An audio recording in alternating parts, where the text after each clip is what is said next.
বাইরেটা ভীষণ মুচমুচে আর ভেতরে থাকছে নরম পনির। আজকের এই মশলা পনির পকোড়া কিভাবে বাড়িতে বানাবেন চলুন সেটাই দেখে নেওয়া যাক। প্রথমেই পনিরের এক্সেস ময়েশ্চারটাকে শুকিয়ে নিতে হবে যতটা সম্ভব। একটা কিচেন টিস্যুর সাহায্যে এই স্টেপটা খুব সহজেই করে নিতে পারবেন। এবার মোটামুটি চোখের আন্দাজে মাঝারি সাইজে টুকরোগুলোকে রেডি করে নিতে হবে। খুব বড় বা খুব ছোট করার কিন্তু দরকার নেই।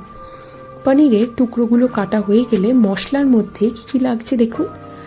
1/2 টিস্পুন হিং, 1 টিস্পুন গোলমরিচ গুঁড়ো, 3 to 4 টিস্পুন কর্নফ্লাওয়ার, কালারের জন্য 1 টিস্পুন কাশ্মীরি লঙ্কার গুঁড়ো, 1 টিস্পুন হলুদ গুঁড়ো, এখানে 1.5 টিস্পুন নুন নেওয়া হয়েছে আর 2 টিস্পুন মতো লেবুর রস নেওয়া হয়েছে।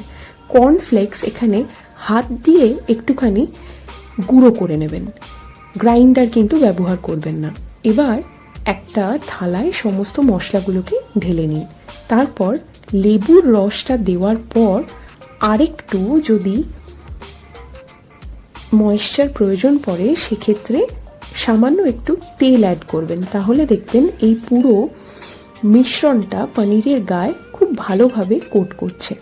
এবার পনিরের টুকরোগুলো এইভাবে মশলাটা মাখিয়ে 5 মিনিট রেখে দিন। এবার কর্নফ্লেক্স যেটা গুঁড়ো করে রেখেছিলেন সেটা দিয়ে কোট করে নিতে হবে। এইভাবে 5 থেকে 10 মিনিট পর পনিরের টুকরোগুলো কর্নফ্লেক্সের গুঁড়োয় কোট করে নিন। আর একদিকে তেল গরম হয়ে যাওয়ার পর ভেজে নিতে হবে। মোটামুটি এক একটা দিক 2 থেকে 2.5 মিনিট সময়ের জন্য লো টু মিডিয়াম ফ্লেমে ভেজে নেবেন। এক একটা দিক যখন দেখবেন গাঢ় খয়েরি রং এসছে অন্য দিকটা উল্টে ভেজে নিন।